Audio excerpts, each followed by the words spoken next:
네, 얼마 전 한 교회를 섬기시는 목사님께서 이제 그 교회를 은퇴하시면서 은퇴하시는 고백을 듣게 되었는데, 하나님께서 또 교회가 저를 가장 영광스러운 자리에 세워주셔서 감사합니다라고 인사를 하더라고요. 그래서 왜 그러신가 봤더니 그분의 고백입니다. 내가 서울대학교를 나온 것보다, 내가 목회하면서 많은 성도님들이 교회에 와서 교회가 많이 부흥한 것보다 더 영광스러운 내 인생의 최고의 자리는 오늘 교회가 나를 교회의 원로 목사님으로 세워주신 겁니다. 한 교회를 20년 이상 같은 직분으로 섬기면 교회는 원로 목사님으로 그 교회를 추대할 수 있게 되어집니다. 그 목사님이 20년 넘게 목사님으로서 그 교회를 섬기신 것을 교회가 감사하는 마음으로 그 자리를 세울 때에 그 목사님은 내 평생의 어떤 영광보다 이런 자리에 하나님이 세워주신 것이 가장 영광스럽고 귀합니다. 정말 감격스럽습니다 라고 고백을 하는 것을 듣게 되었습니다. 여호와의 종 여호수아는 드디어 이 말을 듣게 되어집니다. 여호수아 1장을 출발할 때 모세의 시종이었습니다. 모세의 심부름꾼으로 불렸던 사람이 지금 그의 죽음을 맞이하는 24장에서 드디어 여호와의 종이라는 칭호를 받게 될 때에 아마 여호수아도 같은 마음이 아니었을까.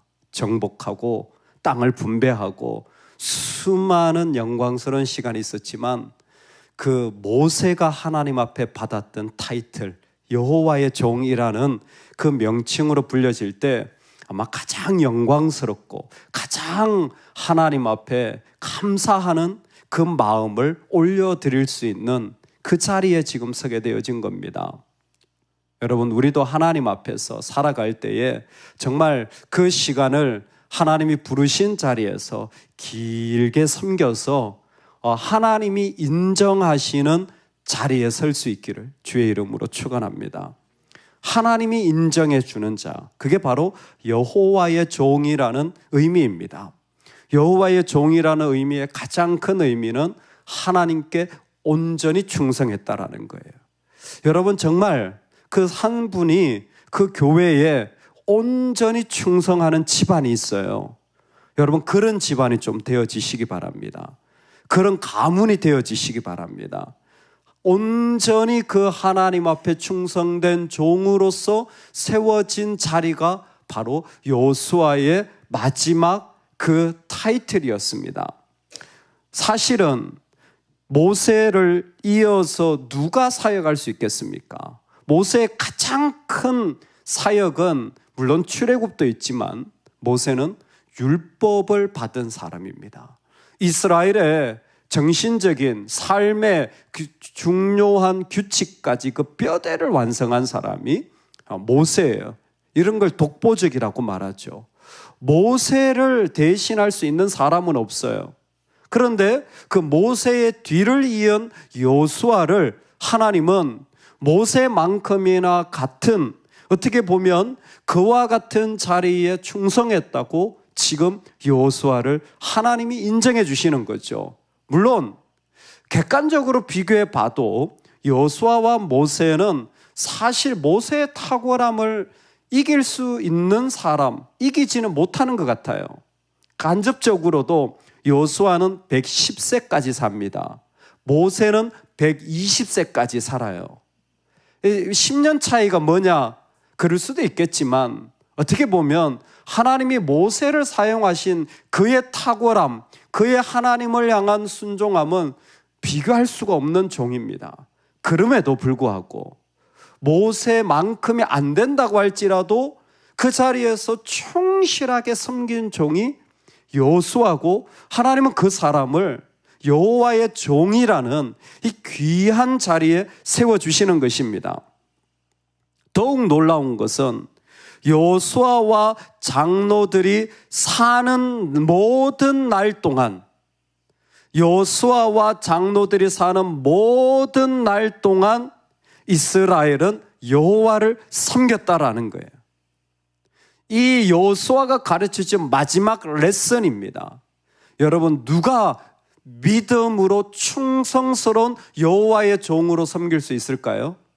누가 그 가문이, 누가 그 삶이 진짜 너는 나의 종이었다고 하나님이 인정해 주실까요? 하나님의 역사에 대한 지식을 가지고 있는 자입니다. 하나님에 대해 아는 자예요. 하나님에 대하여 풍성하게 아는 여호수아와 장로들이 사는 날동이라는 것은 그들로부터 하나님의 이야기를 계속 듣게 되는 거잖아요.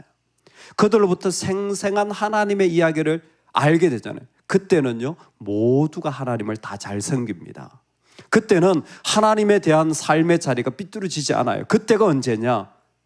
우리가 하나님에 대한 지식이, 하나님에 대한 알미 풍성할 때, 그때 온전한 믿음과 충성도 드릴 수가 있는 겁니다. 그 사람이 믿음이 좋아서가 아니에요. 하나님을 알게 될 때에, 하나님에 대한 그 살아있는 삶의 자리가 있을 때에 그 삶은 하나님께서 이루어 주시는 것이죠. 오늘 하나님이 세우시는 이 영광스러운 자리에 저와 여러분이 설 수 있기를 주의 이름으로 축원합니다. 하나님이 어떤 직분을 주셨을 때 그 직분을 수십 년 동안 그 자리에서 충성스럽게 섬긴 자를 하나님이 나의 종이다 라고 말씀을 통하여서 아마 영원한 천국에서 정말 빛나지 않겠습니까? 봐라, 얘가 내 종이야.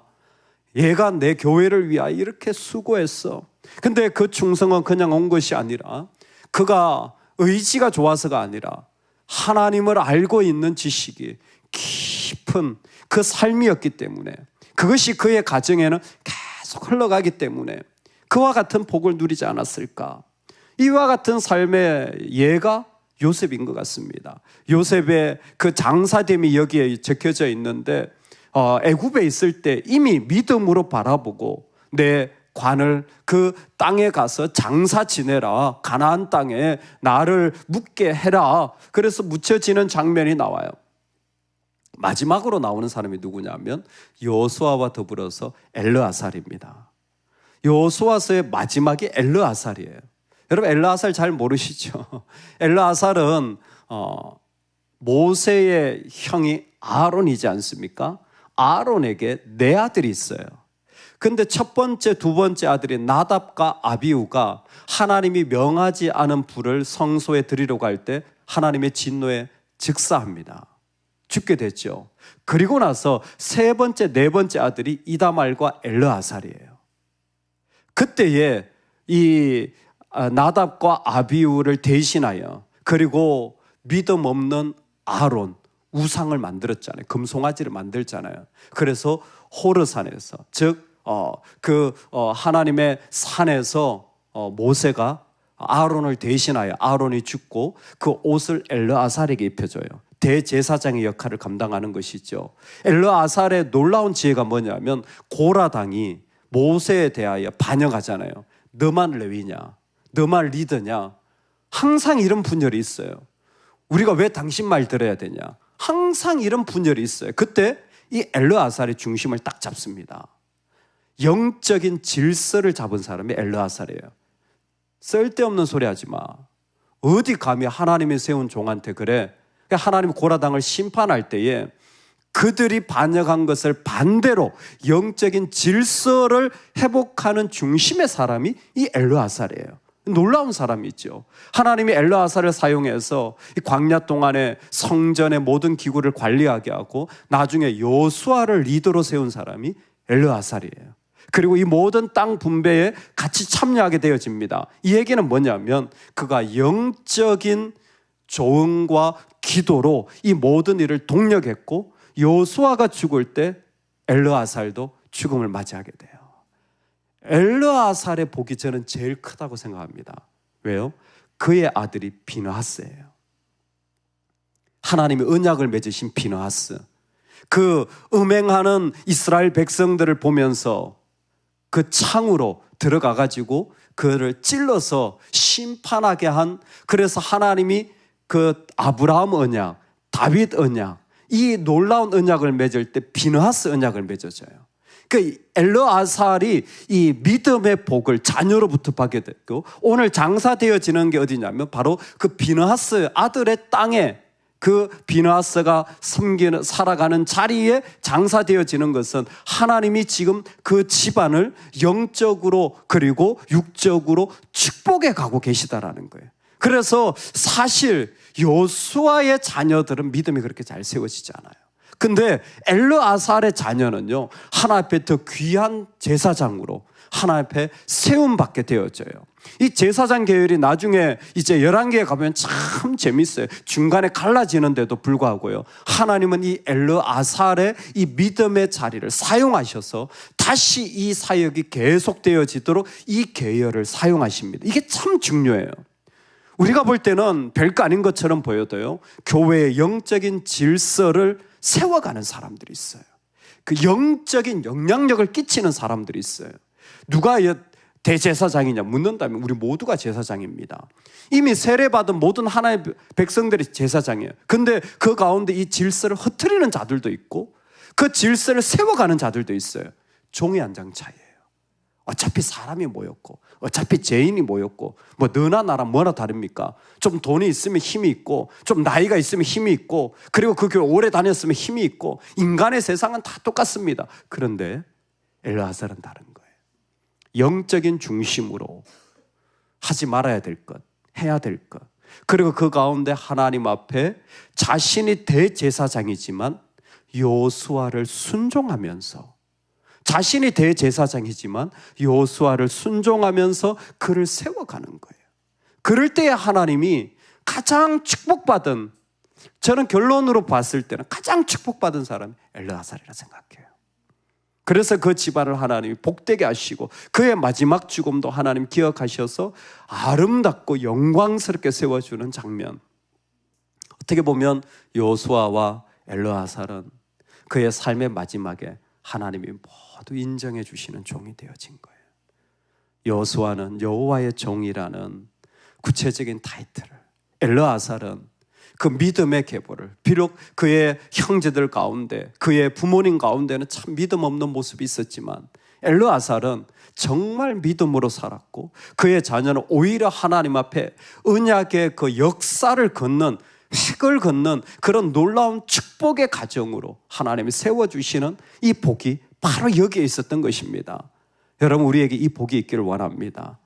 여러분, 우리가 하나님 앞에 그 질서를 세워가며 순종하는 하나님의 귀한 이 영적인 제사장의 가문, 무엇보다 나는 모세만큼 탁월하지 않음에도 불구하고 끝까지 충성한 요수아를 여호와의 종이라고 세워주시는 이 영광스러운 자리, 그 모든 수고를 다했을 때 하나님이 우리를 이렇게 불러주신다면 얼마나 영광스럽고 감사하며 정말 하나님 앞에 드려질 최고의 끝맺음이 아닐까 생각되어집니다.